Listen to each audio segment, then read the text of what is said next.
नमस्कार जंटी में स्वागत आपका। मैं हूं योगेंद्र। आप देख रहे हैं खास खबर, और खास खबरों में हम बात करेंगे ट्रंप के रवैये की। मैं रवैया इस वजह से कह रहा हूं क्योंकि पर्टिकुलर अमेरिका का नहीं कह सकते, हाँ, लेकिन वहां के राष्ट्राध्यक्ष हैं तो ठप्पा तो अमेरिका का ही लगेगा। लेकिन अब से पहले भी कई विश्लेषक ये बात कह चुके थे कि ट्रंप अपनों के बीच ही घिरते नजर आएंगे। उनकी हठधर्मिता और एक, यूं कहूं कि बिजनेस मैन तो भी इस तरह की वो नहीं कर सकते, क्योंकि वो भी एक देखते हैं कि किस रूट पे क्या चलना है। उनका कोई रूट या उनके पैरामीटर्स जो हैं वो तय नहीं है कि हमें किस दिशा में जाना है, कहाँ क्या करना है। फिलहाल इंडिया को काफी टारगेट किया हुआ है, लेकिन किसी का भी धैर्य होता है, वो एक दिन जवाब देता है। और उसी स्थिति के साथ में इंडिया ने भी अब अपना पूरा मानस बना लिया है कि जैसे जिस तरह से ट्रीट ट्रंप साहब करना चाहते हैं, उसी तरह से जवाब भारत भी देगा। वो चाहते हैं कि रसिया के साथ में किसी भी तरह के संबंध नहीं हो, लेकिन रसिया के साथ में हिंदुस्तान अमेरिका के कई रिश्ते हैं, चाहे वहां से मिनरल्स की बात हो या दूसरी चीजों की, टेक्नोलॉजी की बात हो। जब उन्हें आईना दिखाया गया तो अभी आपको ध्यान होगा कि एक दिन पहले ही ब्रीफिंग के दरमियान किसी ने सवाल भी पूछ लिया था। आप तो खुद भी रसिया से लेते हैं कि मुझे ध्यान नहीं है, ये मैं दिखाऊंगा इसको। खैर, आप स्क्रीन पे तमाम चीजें देख रहे हैं कि लेटेस्ट अपडेट क्या है, उनकी क्या थ्रेट है और उसका जवाब हम किस तरह से दे रहे हैं। हमारे साथ गौरीशंकर गुप्ता साहब हैं, जो विदेश मामलों के जानकार हैं, कई देशों में वो सेवाएं दे चुके हैं। जयसिंह कोठारी साहब हैं हमारे साथ में, जो आर्थिक मामलों के जानकार हैं, और प्रोफेसर डॉक्टर करोड़ी सिंह साहब हमारे साथ में हैं। मैं कोठारी साहब आपके पास में आना चाहूंगा। ट्रंप साहब की जो नीतियां हैं, जिस तरह की पोजीशन बनी हुई है आर्थिक जगत की, अगर हम बात करें, क्योंकि देखिए दो तरह के रिश्ते हमारे सफर करते हैं। या तो हमारे डिप्लोमेटिक, अगर आपका नेबर कंट्री है तो हम लोगों के लिए ज्यादा चिंता होती है। पावरफुल राष्ट्र है तो चिंता इस नाते होती है कि दूसरे मुल्क हैं, कई जिस सिचुएशन में हम लोग हैं कि पाकिस्तान या चाइना से नजदीकी करके और हमें डिस्टर्ब कर सकते हैं, या फिर आर्थिक आधार पे वो किसी तरह का नुकसान पहुंचा सकते हैं क्योंकि विकसित राष्ट्र है। तो ट्रंप साहब की जो स्थिति बनी हुई है, वो आए दिन थ्रेट देना, ये सब कुछ वाकई अभी हिंदुस्तान को जो स्टैंड हम ले रहे हैं, अब उसी पे रह करके आगे बढ़ने की आवश्यकता है। नहीं, आवश्यकता तो उसी को ही स्टैंड को लेना पड़ेगा। और हमारे पास में एक बहुत बड़ी पावर है इनविजिबल, जिसको अपन कोई बात नहीं करते, वो है आईटी सेक्टर, सर्विस इंडस्ट्री। तो हमको क्या है कि उस चुनौती का सामना करने के लिए उस सेक्टर का पे ज्यादा ध्यान देना चाहिए। और वो दुनिया में दूसरे देशों में कैसा फैले, ये जो प्रोडक्ट इकोनॉमी जिसके ट्रम्प साहब बात कर रहे हैं टैरिफ लगाने की, वो है, वो हमारा बहुत नेग्लिजिबल शेयर है, वर्ल्ड ट्रेड में 2% के आसपास में है। तो उसमें कोई बहुत ज्यादा तकलीफ नहीं है, इसका रास्ता भी निकल जाएगा। लेकिन एक बार तो ये मान लीजिए कि 2-3-4 साल के लिए तो उसको गैप को पूरा करने के लिए एक नई सिचुएशन बनेगी। कौन सा कंट्री का माल हमारे यहाँ कैसे आ जाएगा, ये सब चीजों का सामना हमको करना पड़ेगा।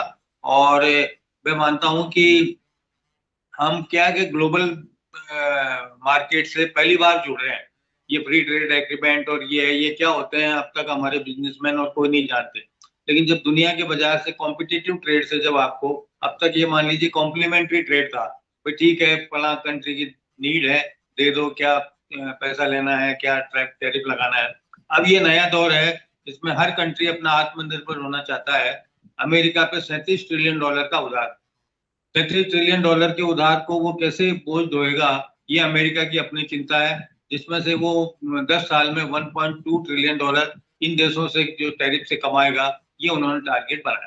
तो अपने अपने देश की रणनीति बनाने का अधिकार सबको है, वैसा ही अधिकार हमको भी है। तो हम डेवलपिंग कंट्री है, हमारा कंजम्पशन इकोनॉमी है, वो थोड़ी सी स्ट्रांग है, इसलिए थोड़ा सेटबैक तो लगेगा, लेकिन अल्टीमेटली हम पार पा जाएंगे, ऐसा मैं सोचता हूँ।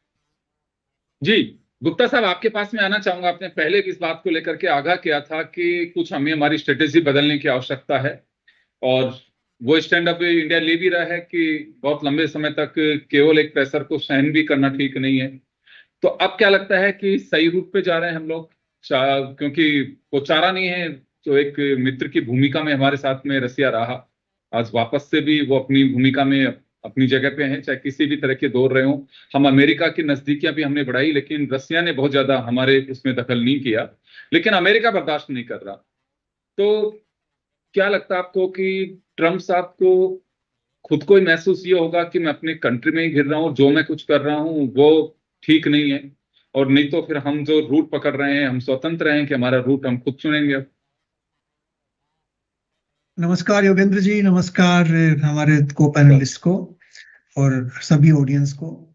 देखिए, मैं थोड़ा इसको पर्सपेक्टिव देना चाहूंगा आज पूरे डिस्कशन को। जी। ऐसा है कि पिछले 5 साल में 6 साल में भारत का राइज हो रहा है, राइज ऑफ इंडिया।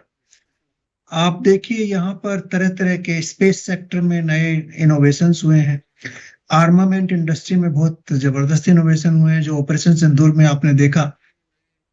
हमारे यहाँ करीब करीब 1 बिलियन लोग मोबाइल्स पर हैं और उनके पास इंटरनेट है। रुपे ट्रेड जो है वो इनके जो ये जो वीजा और ये है, इनको रिप्लेस कर रहा है। कई जगह हमने बायलेटरल ट्रेड भी किया। तो ये तो मैं सिर्फ कुछ एग्जांपल दे रहा हूँ। ये राइज ऑफ इंडिया को अमेरिका देख नहीं पा रहा है, पर्टिकुलरली ट्रम्प एडमिनिस्ट्रेशन। उन्होंने एक नया साम्राज्यवाद की नीति चालू की है कि या तो हमारी बात मानो, नहीं तो हम आपको पनिश करेंगे। ये वही है जो पहले उपनिवेशवाद था, अब इसको साम्राज्यवाद की नीति कह सकते हो। या तो हमारे कंप्लायंट स्टूडेंट बन जाओ, नहीं तो हम आपको पनिश करेंगे। पहली चीज तो ये है। और इसीलिए उन्होंने ब्रिक्स के ऊपर भी कमेंट किया। फिर मोदी जी को बुला रहे थे वो कनाडा से, वहां पे अपने व्हाइट हाउस में, जब उन्होंने कुछ रीजन से मना कर दिया तो वो नाराज हो गए। फिर उन्होंने उसको मनाया, ये पाकिस्तानी आर्मी चीफ को। तो ये सब एक इनके तंत्रम है, ये इंडिया को प्रेशर में लाने के। दूसरा रीजन ये है कि अब यूक्रेन वार में ये फेल हो गए हैं, वो शांति स्थापित नहीं कर पाए। तो अब उसका जो है किसी और के ऊपर उसका ठिठोरा ढूंढना है। तो उन्होंने इंडिया को एक सॉफ्ट टारगेट मान लिया कि आप फंड कर रहे हैं, इसलिए ये इतने वर्षों से वॉर चल रहा है और काफी लोग इसमें मारे जा रहे हैं। जबकि उनको पता होना चाहिए कि यूरोपियन यूनियन का करीब करीब, वो अभी फिगर्स आए थे, 67 बिलियन यूरो का, मतलब करीब 80 बिलियन डॉलर का ट्रेड यूरोप के साथ है, यूरोपियन यूनियन के साथ है। और चाइना के साथ तो बहुत ज्यादा है इससे भी, क्योंकि उनके पास पाइप्ड गैस हैं, एलएनजी के हैं और नेचुरल गैस के हैं, तो ऑल दिस कंप्रेस्ड गैस के हैं। तो वो बहुत एनर्जी का इंपोर्ट ये लोग करते हैं। उनको इन्होंने टारगेट नहीं बनाया। आप टर्की भी बहुत बड़ा इंपोर्टर है उनके ऑयल एंड नेचुरल गैस का, उनको टारगेट नहीं बनाया। ये इंडिया को टारगेट इसलिए बना रहे हैं कि इंडिया जो है, इनको एक सॉफ्ट टारगेट लगा और ये लगा कि इंडिया का राइज किसी तरह से रोका जाए। तीसरी चीज मैं जानता हूं कि इलेक्शन आ रहे हैं ट्रम्प के, अभी वो उनके मिड टर्म इलेक्शन, तो उसमें वो दिखाना चाहता है कि मैं पावरफुल हूं और सब देश मेरे, मैं कहूंगा वैसे मानेंगे, और उसके बेसिस पे वो वोट बैंक अपना बनाना चाहता है। तो मैं ये 3 प्रिंसिपल रीजंस मानता हूं जिनकी वजह से इसने स्टेप लिया है। क्योंकि ये जो 25% ड्यूटी है और इसके बाद और ड्यूटी लगाना जो चाहते हैं, वो एक बहुत बड़ा इश्यू नहीं है। अगर वो चाहते तो उसको मिल बैठ के रिजोल्व कर सकते थे। अब उन्होंने धमकी दी है कि हम फार्मा पे 250% लगाएंगे और फिर कुछ दिनों बाद कहेंगे हम टेलीफोन्स पे भी लगाएंगे इतना ड्यूटी। तो ये एक तरह तरह की धमकियां इनके बाहर निकल के आ रही है। अब इसमें मैं ये कहूंगा कि इसमें अपनी लीडरशिप के लिए मैं 2 शब्द कहना चाहता हूं। एक तो जितना आप बहुत ज्यादा क्लोज हो जाते हैं किसी लीडर के, तो वो फिर प्रॉब्लम देता है। अब जैसे मोदी जी के बहुत क्लोज हुए और बाद में आपने गलवान फेस किया, वो एनुअल समिट किया और गले लगे और ये सब कुछ हुआ। डिप्लोमेसी में ये चलता नहीं है। डिप्लोमेसी में आप थोड़ा सा डिस्टेंस आपको रखना पड़ता है। वार्म रिलेशनशिप रखिए, वर्किंग रिलेशनशिप रखिए, लेकिन थोड़ा सा बहुत ज्यादा क्लोज होने की जरूरत नहीं है। इन्होंने ट्रम्प को अहमदाबाद बुलाया और बहुत बड़ा उनका स्वागत किया, ये वहां गए, तो ये बहुत ज्यादा जो क्लोजनेस है ना, वो चलती नहीं है डिप्लोमेसी में। कहीं ना कहीं ये बैकफायर करती है। ये आपने देख ही लिया, आप ट्रम्प के साथ भी यही हो रहा है। दूसरी तरफ जयशंकर जी के जो स्टेटमेंट हैं वो थोड़े से हार्श हैं, उन्हीं को आप थोड़ी सी पोलाइट लैंग्वेज में दे देते ना, तो इतनी ज्यादा उनके ऊपर वो घाव के ऊपर नमक डालने वाली बात हो जाती है। तो उन्होंने जैसे वो हुआ था म्यूनिख में, वहां पे दिया, स्लोवाकिया में दिया, इंडिया में भी दिए, कुछ स्टेटमेंट काफी ज्यादा हार्श दे दिए। मैसेज वो देना है, लेकिन लैंग्वेज जो है वो थोड़ी सी पॉलिश्ड हो तो वो ज्यादा अच्छी रहती है। तो ये दोनों चीजें मैं चाहता हूँ कि अगर ठीक होती तो शायद सिचुएशन को हम कंट्रोल कर लेते, लेकिन अब सिचुएशन इस मोड़ पे पहुंच गई है कि वहां बातचीत हो नहीं सकती। अब बातचीत होगी ब्रेक डाउन के बाद ही। अब वो जी ट्रम्प कह सर, रहे हैं मैं कि यहाँ आज एक छोटा सा मैं एक सवाल और करूंगा आपसे। यहाँ पे जब हम चर्चा कर रहे हैं उसी दरमियान ये 30 अगस्त से 1 सितंबर तक मोदी साहब चीन और जापान के दौरे पे रहेंगे, तो ये जो कुछ चल रहा है अभी, उससे कुछ इसमें फर्क पड़ेगा यात्रा पर? देखिए, चीन का दौरा तो वो मल्टीलेटरल है, जी तो उसमें कोई बायलेटरल नहीं है, वो तो पहले से ही फिक्स था कि उनको जाना है। बिल्कुल। और जापान का दौरा बायलेटरल होगा।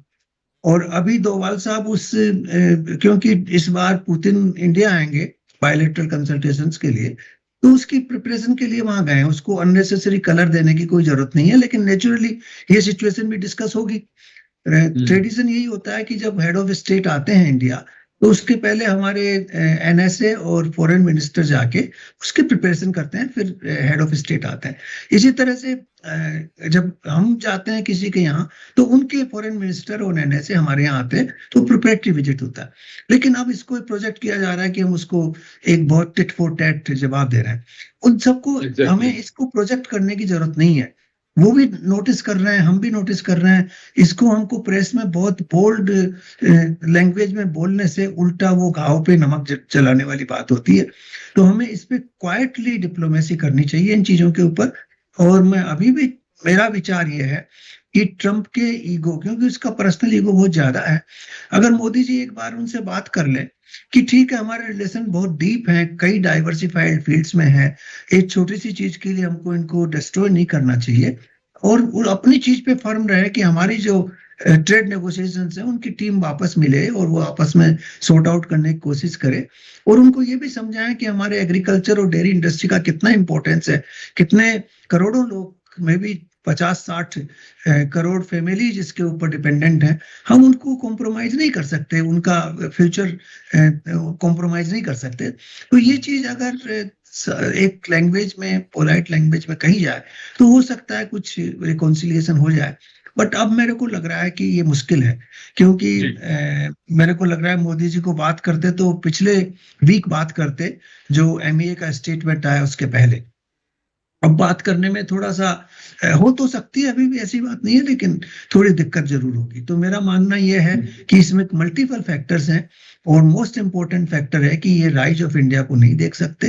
वो नहीं चाहते कि भारत इंडिपेंडेंटली आगे बढ़े, इंडिपेंडेंट उनकी पॉलिसी हो। ये नव साम्राज्यवाद की नीति अमेरिका की स्पष्ट होके बाहर आ रही है।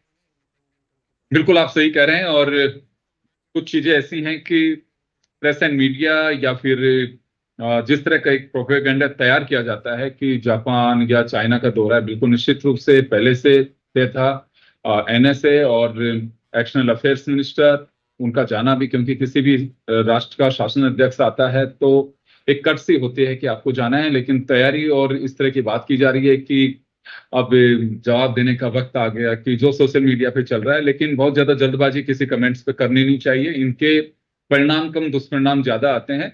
मैं करोड़ी सिंह साहब का रुख करना चाहूंगा। सर, वर्तमान सिचुएशन आपके सामने है, हम पहले भी डिस्कस कर चुके हैं इसमें, और क्या लगता है आपको कि ट्रम्प साहब पे एक अमेरिकन प्रेशर जो अब तैयार होना शुरू हो चुका है? कुछ लोगों का कहना है कि कहीं ऐसा नहीं हो कि क्योंकि एक राष्ट्र अध्यक्ष है, उनका हम सब लोग सम्मान करते हैं, लेकिन ये कहने में कहीं कोई भूल बात नहीं है कि उनकी हरकतों से अमेरिकन इतने असहज हैं। कुछ चर्चा ऐसी है कि कहीं ऐसा नहीं हो कि समय से पहले उनके खिलाफ किसी तरह का महाभियोग या विश्वास कोई आ जाए। तो अभी क्या लगता है कि अगर इसी रफ्तार से वो अपनी एरोगेंसी रखे तो खुद के लिए भी मुश्किल हो सकती है? देखिए योगेंद्र जी, ट्रम्प साहब ट्रेड को अपना जो ग्रांड विजन है उनका मागा का, मेक अमेरिका ग्रेट अगेन, उसका एक बहुत बड़ा कंपोनेंट मान के चलते हैं। सामान्यतः हम ट्रेड को मानते हैं एक आर्थिक और वाणिज्यिक गतिविधि होता है, जो हम लंबे समय से मानते आ रहे हैं, और वो सही भी है। ट्रंप ने उसको एक दूसरी चीज का साधन बनाना की कोशिश की, अमेरिका को ग्रेट बनाने का। और ग्रेट किस रूप में बनाए? अमेरिकन मैन्युफैक्चरिंग इंडस्ट्रीज बाहर चली गई और वो बाहर से सस्ते लेबर से मैन्युफैक्चरिंग करके वापस अमेरिका भेजने लगी, तो अमेरिकन को एक तो अनएम्प्लॉयमेंट बढ़ा वहां, और दूसरी चीजें महंगी पड़ी। तो वो ये चाहते हैं कि ट्रेड को साधन बना के फिर से अमेरिका में मैन्युफैक्चरिंग शुरू करवाऊं, और इसीलिए यूरोप से समझौता किया है। उसमें भी उन्होंने कहा है कि 600 बिलियन डॉलर का इन्वेस्टमेंट करेगा यूरोपियन यूनियन। इसी तरह सऊदी अरब गए, यूएई गए, तो सबसे इन्वेस्टमेंट लिया है उन्होंने। तो एक तो वो चाहते हैं कि मैन्युफैक्चरिंग अमेरिका में शुरू करें, दूसरा वो ये चाहते हैं कि अमेरिका अपनी महानता बनाए रखे, उसके लिए ये जरूरी है कि अमेरिका का प्रभाव हो। तो वो ट्रेड को एक विश्व शांति और विश्व सुदृढ़ता का साधन बनाने की कोशिश करें, ये उनका थिंकिंग है, उनका एस्पिरेशन है। लेकिन मुझे लगता है उन्होंने गाड़ी से पहले घोड़ा खरीद लिया, उससे अव्यवस्था ज्यादा फैल गई। अगर सिस्टेमेटिक तरीके से करते तो ठीक रहता।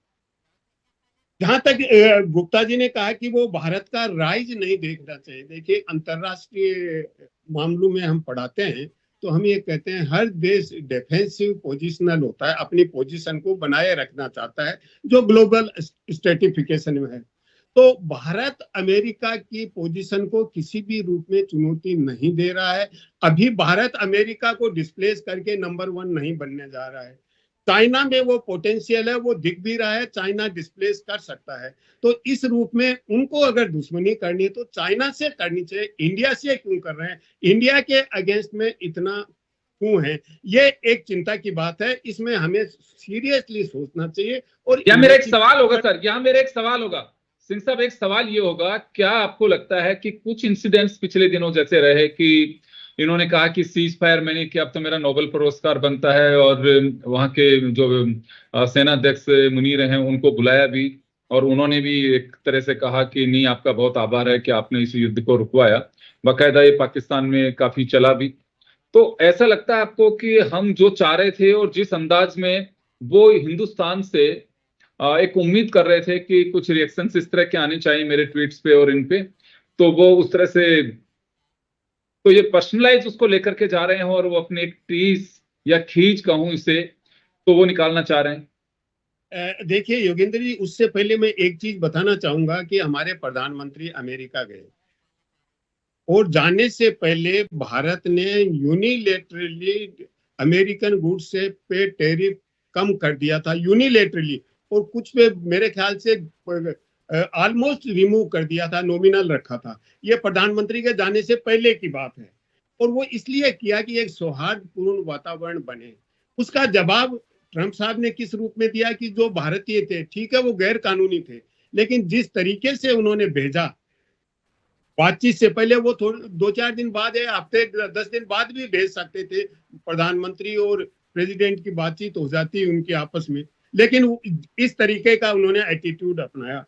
उसके साथ साथ इंडिया ने अब अमेरिका से क्रूड ऑयल, एलपीजी, एलएनजी इतना खरीदा पिछले 6 महीने में। अगर देखें इस साल के 6 माही में, तो पिछले साल की 6 माही से दुगना खरीदा अमेरिका से। ऐसा नहीं है कि अमेरिका से नहीं खरीदा है।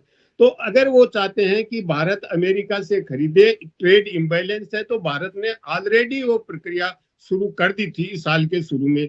तो भारत इतना एंटीसिपेट करके चल रहा था, लेकिन फिर भी भारत के विरोधी इस तरह का उनका दृष्टिकोण क्यों हुआ? ये कुछ चीजें तो पर्सनल हो सकती हैं, हमारे राजनीतिक नेतृत्व और ट्रंप के बीच में हो सकता है, एक तो पर्सनल हो। इसके अलावा और चीज क्या हो सकती है? क्योंकि मुझे लगता है कि भारत ने एक तरह का बैलेंसिंग एक्ट करने की कोशिश की। Russia, China, United states, UAE, middle east और यूरोपियन यूनियन सब में संतुलन बनाने की कोशिश की, और मुझे लगता है कि हम उस संतुलन को बनाने में सफल नहीं रहे। और एक अभी रिसेंटली देखें, ब्रिक्स मीटिंग हुआ, ब्रिक्स में चाइना के प्रेसिडेंट हैं वो अब्सेंट रहे, शी जिनपिंग, और मैं ये कहूंगा कि उनका वो स्ट्रेटेजिक अब्सेंस था। स्ट्रेटेजिक इस रूप में था कि ब्रिक्स के बारे में ट्रंप कह चुके हैं कि जब प्रधानमंत्री गए थे हमारे, उस समय ही कह चुके थे ब्रिक्स इज डेड, और उनका ब्रिक्स अगर डॉलर के अगेंस्ट में कोई स्टेप लेता है, रिजोल्व करता है, तो उनको परिणाम भुगतने पड़ेंगे। तो अभी जो समिट हुआ उसमें हमारे प्रधानमंत्री को प्रोमिनेंस मिली, क्योंकि रशिया के प्रेसिडेंट नहीं आए, उसके डिफरेंट कारण थे। चाइनीज प्रेसिडेंट का स्ट्रेटेजिक अब्सेंस था, क्योंकि अगर वो जाते तो मुझे लगता है कि उनको काफी प्रोमिनेंस मिलती और ट्रंप और नाराज होते उस पे। तो चाइना ने टेक्टिकली हैंडल किया और हमारे प्रधानमंत्री को सबसे बीच में, सबसे सेंटर रहे, वो सेंट्रल पोजीशन रही। तो ट्रंप नाराज है कि ब्रिक्स अमेरिका के इंटरेस्ट को हर्ट कर रहा है और उसको लीड इंडिया कर रहा है, ये मैसेज उसको लगा, मुझे लगता है। तो और बहुत से कारण हैं। अब उनसे पूछा गया कि क्या रशिया से इंडिया खरीद रहा, आपने कहा 100% में टैरिफ लगाऊंगा, क्या लगाएंगे?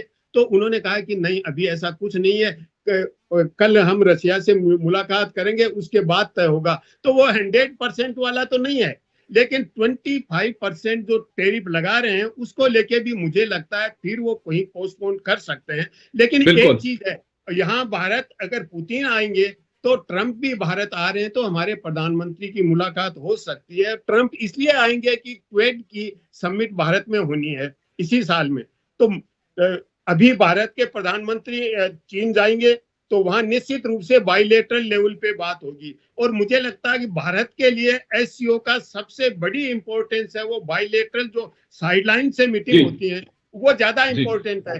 तो पुतिन से भी मुलाकात होगी, शी जिनपिंग के से भी होगी और ट्रंप से भी होगी। तो अब इसको भारत किस तरह से टेक्टिकली और डिप्लोमेटिकली हैंडल करता है, ये आगे हम देखेंगे कि किस रूप में भारत अपना, क्योंकि उसमें बिल्कुल उसमें थोड़ा सा समय लगेगा। उसके लिए मैं गुप्ता साहब से जानना चाहूंगा, सर ये अभी वेट एंड वॉच की स्थिति अभी भी है हमारी, क्योंकि कुछ स्टेप्स हैं जो कुछ तो रिपोर्ट्स अपने अंदाज से बना रहे हैं कि क्योंकि पुतिन को आना है इंडिया, और जैसे आपने बताया कि एक कर्टसी भी होती है जाने के लिए एक्सटर्नल अफेयर्स मिनिस्टर और एनएसए दोनों के लिए, तो उसको बताया जा रहा है कि ट्रंप को जवाब देने के लिए। तो हमें कुछ चीजों को लेकर के अभी वेट करना चाहिए, बहुत ज्यादा जल्दबाजी नहीं दिखानी चाहिए। बिल्कुल, हमें उसको प्रॉपर पर्सपेक्टिव में प्रोजेक्ट करना चाहिए, अदरवाइज तो वो दूसरी साइड में एक चैलेंज के रूप में माना जाएगा।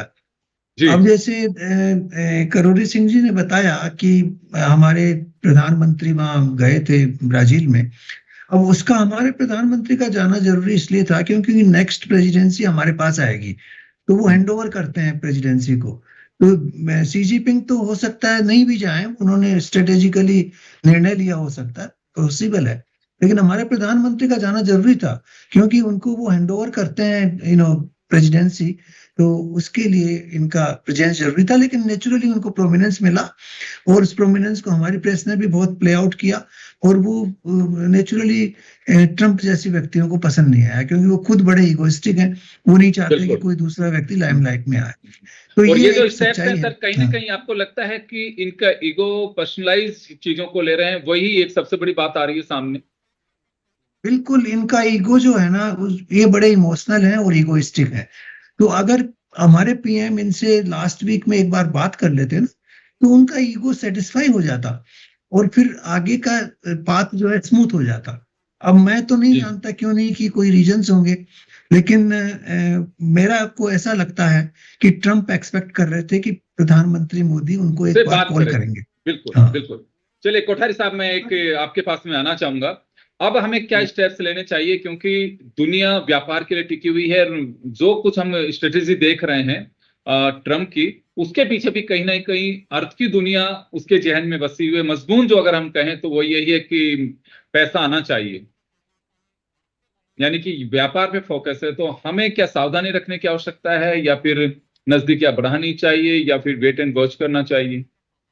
अमेरिका का क्या है, डुप्लीकेट पॉलिसी है, वो जैसा सामने दिखता है वैसा होता नहीं है।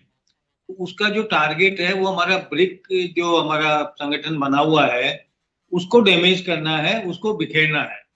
थोड़े कुछ साल पहले जैसे यूरो डॉलर एक इमर्ज हुआ था और तो अमेरिका ने उसको यूरो डॉलर को सक्सेसफुल नहीं होने दिया और वो पूरा वहां का सिस्टम है उसको तहस-नहस कर दिया और आज यूरो डॉलर की इंटरनेशनली मार्केट में कोई भी वैल्यू नहीं है। ठीक उसी तरह ये ब्रिक कंट्रीज का जो अभी उसमें 10 नेशन है, पहले शायद 5 नेशन थे, 10 नेशन है, तो इनके संगठन को वो आगे नहीं बढ़ने देना चाहता, जिससे उसके व्यापार में आगे आने वाली चुनौतियां केवल अकेले अमेरिका, भारत और रशिया से उनका मतलब नहीं है।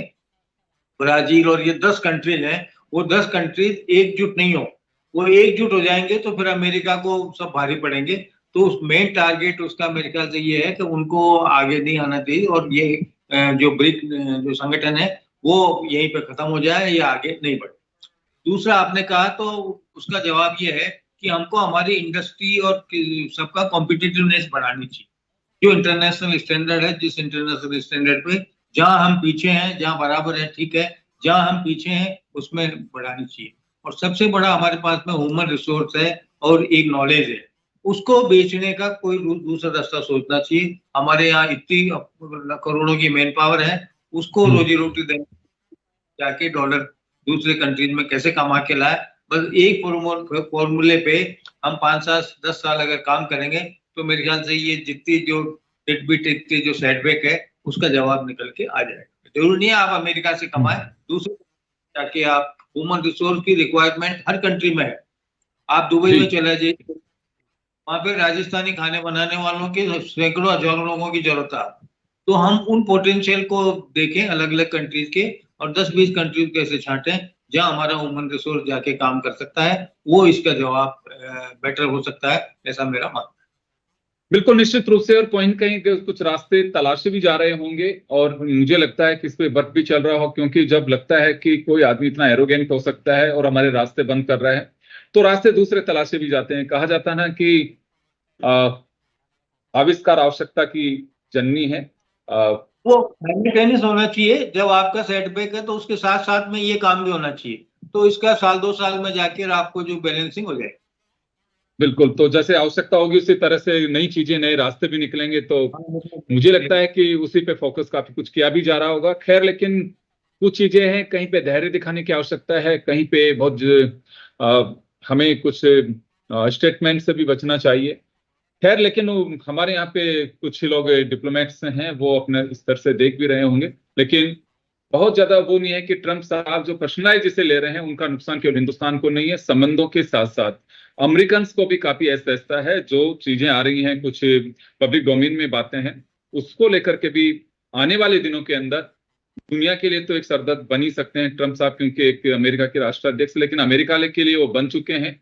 अब हो सकता है कि उन्हें इस बात का एहसास हो कि अमेरिका में भी मेरे स्टेप्स हैं, उनके लिए लोग एक मेरा विरोध करना शुरू कर रहे हैं, तो शायद हो सकता है कि वो ट्रैक पे आए। आप सभी का बहुत बहुत शुक्रिया। खास खबर में इतना ही, दीजिए इजाजत, नमस्कार।